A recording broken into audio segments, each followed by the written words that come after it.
Have you ever heard of a woman who believed she could rebirth her own soul into a new body? A woman so obsessed with immortality, magic, and forbidden rituals that even Europe's greatest con artists and occult masters feared her? Tonight, we step into the chilling, unbelievable world of MadameDUrfe, a wealthy French noblewoman whose life spiraled into one of the strangest true stories in occult history. And trust me, the deeper you go, the stranger this story becomes. MadameDUrfe wasn't just another aristocrat with too much money. She was a woman consumed by one terrifying belief: that death could be defeated. Not poetically, literally. She believed her soul could be transferred into a younger body through an ancient ritual passed down from mythical magicians. But before we reach that ritual, let's go back to where her obsession began. Born in the 18th century as Jeanne Camus de Poincaré, she grew up surrounded by scholars, mystics, alchemists, and secret manuscripts banned by the church. And while many studied magic out of curiosity, she studied because she believed she was chosen, marked by destiny, meant to accomplish what no human had ever done: a metaphysical rebirth leading to immortality. Her obsession became obvious when she began spending fortunes on rare occult manuscripts. Not simple witchcraft guides, but texts about astral travel, Kabbalah transformations, and Egyptian soul rituals.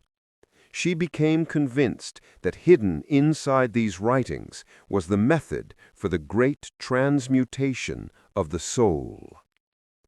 And then came the man who would change everything: Count Cagliostro, Europe's most famous occultist, a man master manipulator, a man who mixed charisma, illusion, and fraud into one deadly combination.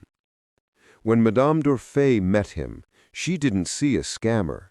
She saw a prophet, a guide chosen by the universe.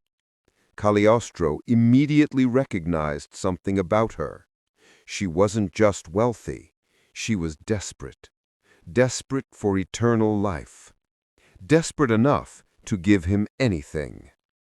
So he fed the obsession.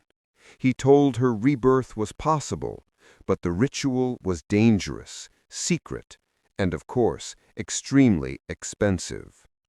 From that moment, she became his disciple, his believer, his perfect victim. While the rest of the aristocracy attended royal balls, she spent her nights in candle-lit rooms, performing rituals with mercury, talismans, and cryptic prayers. She stared at the stars, convinced they were sending her messages. She even changed her diet based on planetary alignments to prepare her soul. One ritual demanded she sleep with a dagger under her pillow, symbolizing the cutting of her soul from her mortal body. But her obsession darkened even further. Cagliostro told her about the astral womb, a metaphysical space where her new soul would grow before entering a new body. For this, she had to isolate herself, avoid emotional connections, and undergo purification sessions. Silence, fasting, chanting, and inhaling strange chemical fumes meant to loosen the spirit. Servants claimed she talked to shadows, said invisible beings guided her hands. She often woke up screaming because she felt her soul slipping out. And then, after months of preparation, Cagliostro declared, "The stars have aligned. The rebirth can begin." The ritual was performed in a hidden chamber, illuminated by eerie blue flames. Cagliostro chanted in ancient languages, many of which he probably made up on the spot. But MadameDUrfe believed every second of it. She thought immortality was finally within reach. What she didn't know was that Cagliostro was improvising everything.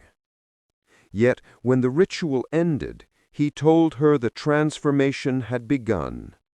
Her new soul was forming. She only needed to continue funding the process.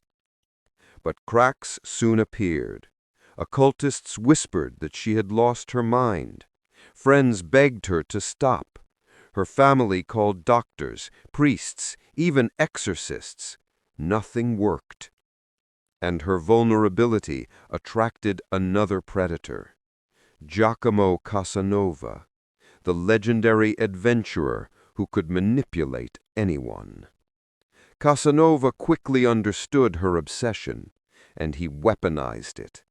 He told her he could complete her rebirth ritual if she followed his instructions exactly. She trusted him instantly.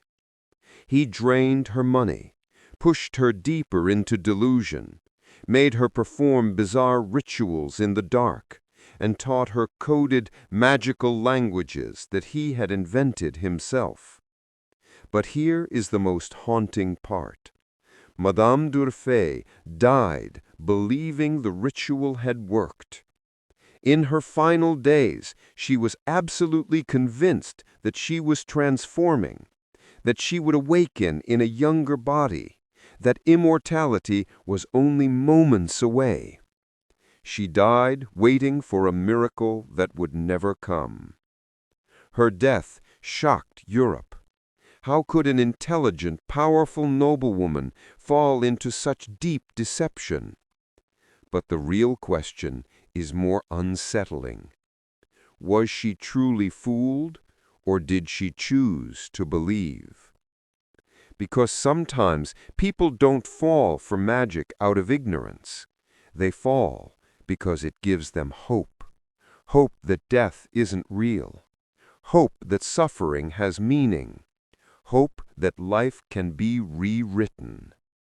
Even today, her abandoned chambers are rumored to be haunted by her unfinished ritual. Visitors report cold spots around her bed, faint whispers in the dark, as if someone is still waiting, still hoping, still trying to be reborn. So the next time you think about immortality, ask yourself, what would you sacrifice to escape death? And how far is too far when the thing you fear most is the end of your own story? If you want more mysteries, like, subscribe, and stay with us.